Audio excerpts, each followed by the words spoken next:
सर्वांना नमस्कार. मी शीतल आणि पुणे टॉक न्यूजच्या या मंचावर आपल्या सर्वांचं सहर्ष स्वागत. आज पुणे टॉक न्यूजच्या या मंचावर आज आपल्यासोबत कमिटी फॉर वर्कर्स इंटरनॅशनल या आंतरराष्ट्रीय संघटनेचे आंतरराष्ट्रीय सचिवालयातील सभासद म्हणजेच TU सेनन आपल्यासोबत आहेत. तर आज आपण त्यांच्यासोबत चर्चा करणार आहोत. आंतरराष्ट्रीय पातळीवरती काय घडतंय, जिथे युद्ध होत आहेत त्यांचा काय अर्थ निघतोय, या सर्व महत्त्वाच्या पार्श्वभूमीवर आणि भारतावर त्याचे काय परिणाम होतील या प्रामुख्याने या विषयांवरती आज आपण चर्चा करणार आहोत. तर welcome to our channel Pune talk news. Here is Venezuela's topic is very important because of the president of Venezuela, Maduro. He detained by US.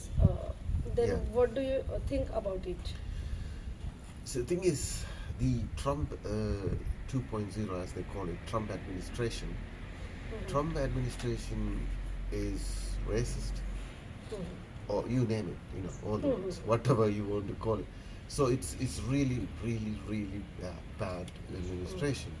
So they don't have to hide like in the past.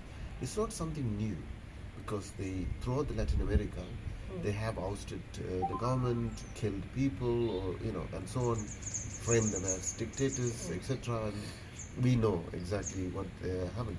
This you probably be aware that the Monroe kind of approach, where the Latin America is the backyard of US, so they should be either friendly with us or we control them. All the resources are ours. It's the kind of approach that took by in 1800. This is one of the US leader, Monroe, and then similar approach is being taken right now. But if you look at another aspect of it, is that they present it as this is a drug cartel, and all these ludicrous accusations contradictory accusations are leveled. I'm not defending Maduro, but at the same time these are ludicrous, and this has happened in such a hypocritical and blatant way. That's the new. It's all been happening, but now the way it's happening, such a direct and blatant way, is new. So just before 1 month before this particular incident in Venezuela, Trump administration, Trump released this Honduras president who was just accused of drug trafficking, a lot of corruption. Similarly, the administration released a huge number of people who are actually directly accused of corruptions and scandals, and the Trump administration pardoned them. Just month after pardoning a real drug cartel, and then they have an operation in Venezuela to arrest the president, openly, blatantly saying your oil is our oil, and so on. This is not like indirect, like when George Bush dressed up with some this or that, or so weapon of mass destruction, etc. This is directly. This is we want your oil, basically. That's it. So I think they went in and really killed a lot of people. That's another thing they're hiding as well, including the security guard of Maduro. And also they are hiding about the opposition that exists for this operation within Venezuela. And so Maduro is not necessarily Hugo Chavez or anything left or any of that. So Maduro is also, pro-capitalist, but not capitalist enough, not the US friendly enough. That's the issue they have. And then opposition, they, as you know, they gave Nobel Prize to this the very right-wing, useless opposition leader. But now they can't even rely on that person, particularly because there is opposition. Trump said it openly that she don't have the support in the country. So they are relying on certain section within the Maduro administration itself, supposedly to run the country from Washington, run Venezuela from Washington. It's not going to happen. The way they expect it should happen. It's going to create more conflict, possibly a civil war within Venezuela, and potential attack on working class. So there's more to come. Actually, there is a war taking place in a number of countries. One is as you know, in Ukraine related, the US is directly involved in that discussion as well. As in Iran, there is a possibility of bombing. The threat is taking place. But if you look at the Middle East, there's a number of different conflicts taking place. One of the main conflicts is at the moment is the conflict that is taking place in Palestine, where the massacre, genocide, or slaughter of the Palestinians are taking place by the right-wing Israeli state. Similarly, in Africa, there is a number of different conflicts taking place. There is a potential tension exists in India, Pakistan, but as well as in Taiwan, in a number of places. So there is sort of pockets of wars are taking place in which either US or the Western countries are directly involved. And is it going to be a third world war in this direction? We don't know, but at this stage, a little bit unlikely. They want to keep it like a pocket wars, indirect wars, etc., and benefit as long as they get their interest and their benefit, and they're happy. So that's where it is at the moment, but is in increased conflict situation worldwide. Okay. Is it there is we as a worldwide situation we are going to imperialism? The U.S. imperialism is existed, but what we have seen now is the direct conflict that exists within the certain imperialistic countries. The way the imperialist measures are being implemented across the planet, that's the difference. So the inter-imperialist rivalry always existed, but intensifying at this stage. So what we say is that we don't live in a two-polar sort of world that existed during the Cold War between US and Russia, the Soviet Union. But now there's a multipolar world in India, China, Russia, Europe, different countries. Also, there is a tension within Europe as well as between Europe and the US, and so on and so forth. So this is intensifying, and the central focus is keep shifting, and that's one aspect. The other aspect is that the way the imperialist interventions is taking place, more blatant, direct, they lost the moral high ground they claimed to have. They never had the proper right side of the history. However, they lost the way they treated the Palestinians. While the children are shot dead, the blatant killing taking place in Palestine, the way that is treated in comparison to how they look at the war in Ukraine, for example, is horrendous war, but the way they do it is expose them. The way they deal with the Venezuela, for example, expose them. The way they kind of wanted to bomb Iran to control Iranian oil and the Middle East policy, that exposed them. So they lost the moral high ground. They're directly involved, directly conflicting between, and so this question is of how the imperialist interest, what we people say, acting in the past. They cover it up with two things. We are against the dictators. We are for democracy. We are for one thing. We are for democracy. The second aspect, they said, we want to implement human rights. Those two high grounds are lost for the imperialists at the moment. They stand exposed. Not only they implementing in these countries, but also within their own countries, dictatorial legislations are coming against their own population as well. For example, in the UK, for example, they want to get rid of the human rights law they signed up to. They are implementing laws against the working class, the freedom of assembly, and so on and so forth. Okay, there seems to be a rise of right-wing powers across the world. I hear it is happening in Europe as well. Then what do you think about it? It is happening? But why it is happening? The reason is, one of the main reasons is happening is part of the international global economic crisis, but also a lack of opposition to the right-wing policies. But and it created an anger against the existing countries, like existing establishment parties, such as the Democratic Party or Conservative Party and Labour Party in Britain, and so party in France and Germany and so on and so forth. So basically, when you have a situation like that, your conditions are getting deteriorating, and you don't have the trust. Where would they go? Which direction they will turn to? There is no alternative platform that exists for these workers and the poor to turn to express their anger. There's no clear alternative is given. In this particular gap emerges a certain phenomenon which is populist, pretend to, saying we will create jobs, for example, create condition, put America first, etc., and so on. But at the very same time, they do the opposite. So in a way, that is the phenomenon what we see internationally developing everywhere. It's not necessarily strictly a fascistic development. Of course, in all these processes is far right elements. The fascistic core or the potential of fascistic elements is present, including in the State of Israel.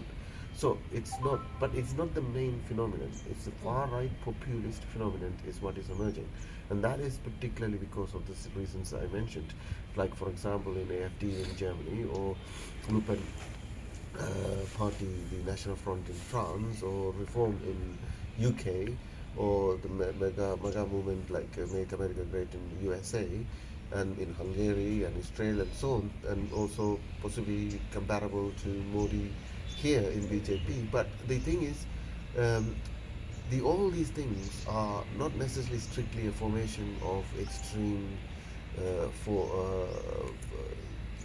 version, which is fascism, but it attracts a huge number of young people, poor workers, and people in poor conditions. So this is the reason they were able to mobilize these forces by giving populist promises, but unfortunately they're not going to be able to deliver it. On this situation, here you are talking about the one word that is the alternative. Then, what there is, can left forces alternatives, or what about the left forces?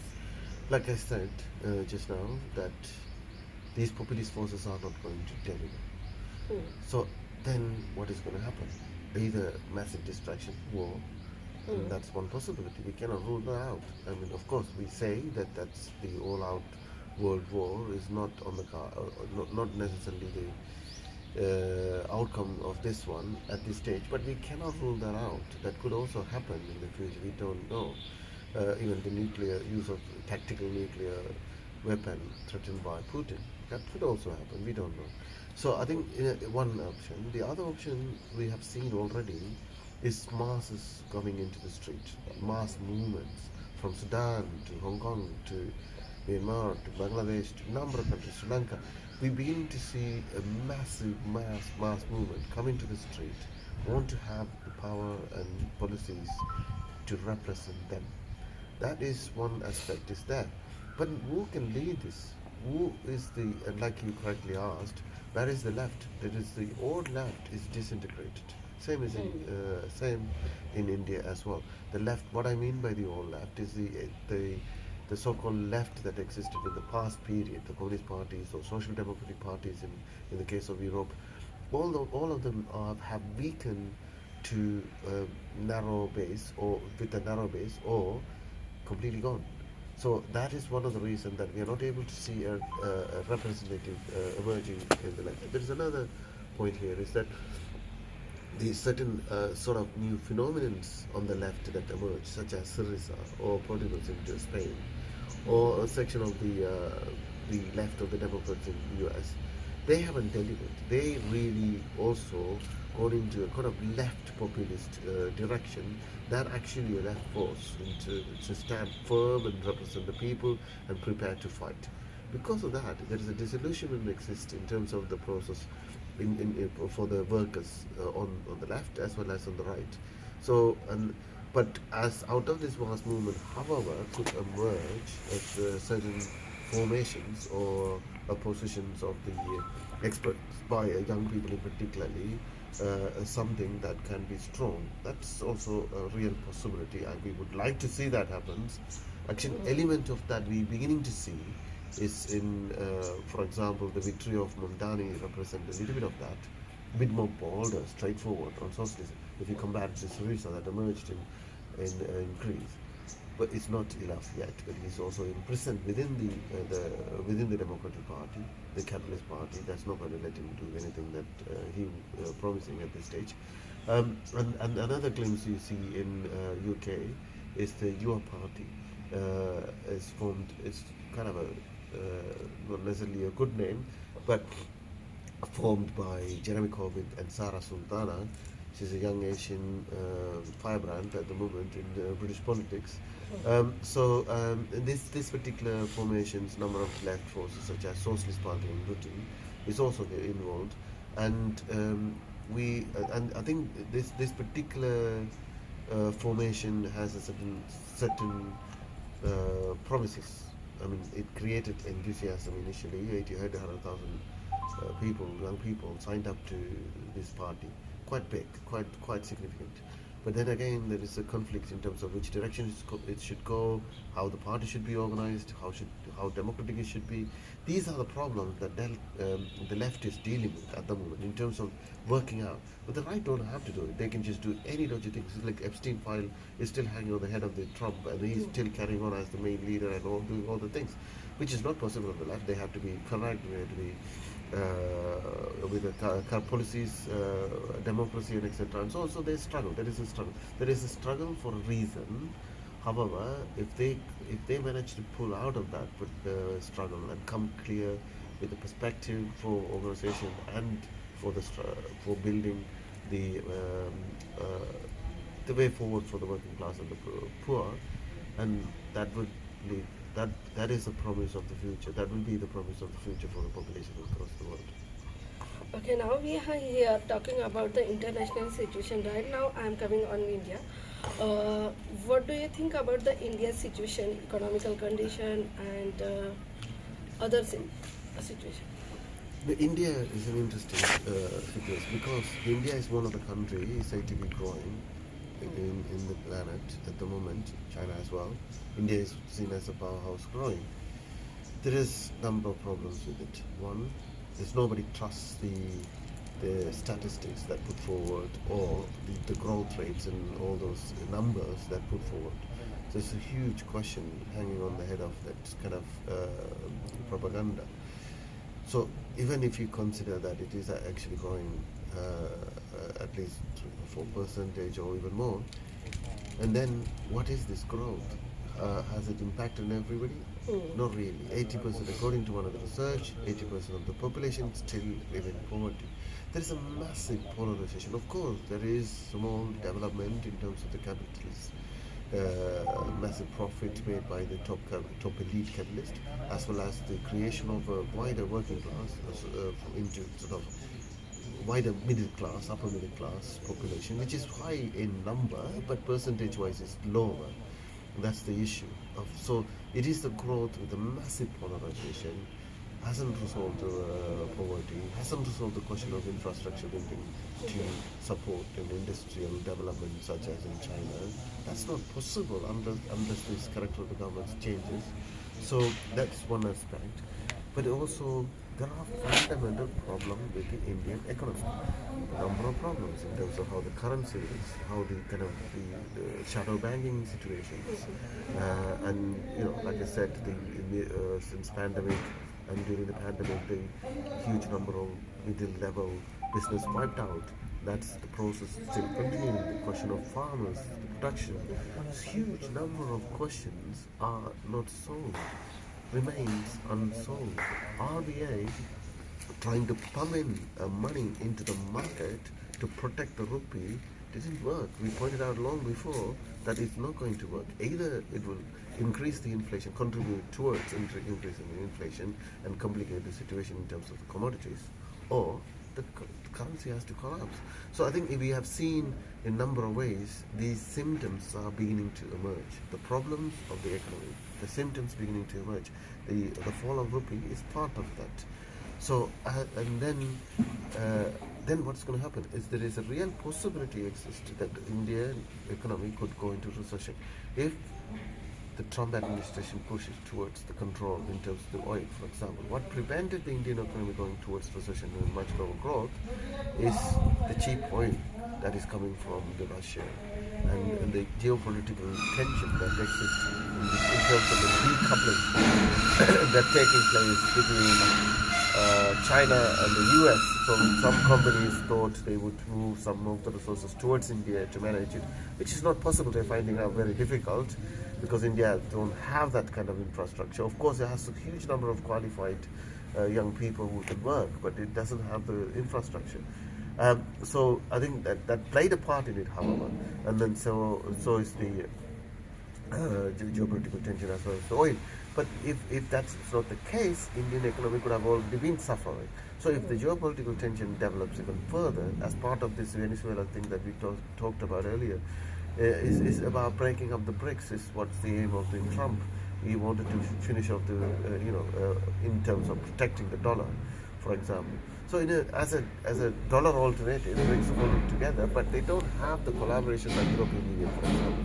Within that BRICS nations, there is no communication exist in a clear way between China and India, for example, and Pakistan, India. This region is tense region. The regional neighbors are not very collaborative, like European Union, for example. So it's not very strong. So if the weakness is used by the US to attack and control the situation, of course the Indian economy will further weaken and potentially go towards recession. So what does that mean for already suffering populations who haven't seen the trickle-down effect of the wealth created in the top level? It'll be a devastation. The top elite will not surrender their profit, saying, "Oh, something happening now. We're going to give a part of our wealth towards the other population." No, it won't. In fact, they will take out the subsidies further. They will attack the working class conditions and the farmers' condition, the poverty, and etc. and so on will increase, which means the further and further the large number of population will going to be pushed into penury and difficult conditions. And that is the bleak future, unfortunately, the India hold at this stage. Except the masses will arise, the potential movement will connect together in different states, come together to dictate what they want and force for certain policies to be implemented in place. If that particular things happened, that will point to a different future. Thank you, Senan, for the giving lots of information internationally, nationally. Pune talk न्यूजच्या या मंचावरती सन्यान आल्याबद्दल त्यांचे खूप खूप धन्यवाद. आपण पाहिलं इथे की भारतासारखी परिस्थिती जिथे की अर्थव्यवस्था ही एकीकडे वाढलेली दिसते, मात्र तळागाळात पाहिलं तर अजूनही बेरोजगारी, गरिबी, भूकमारी अशा अजूनही प्रश्न बाकी असलेले आपल्याला दिसतात. मी शीतला लाड, पुणे टॉक न्यूज, अल्केससह.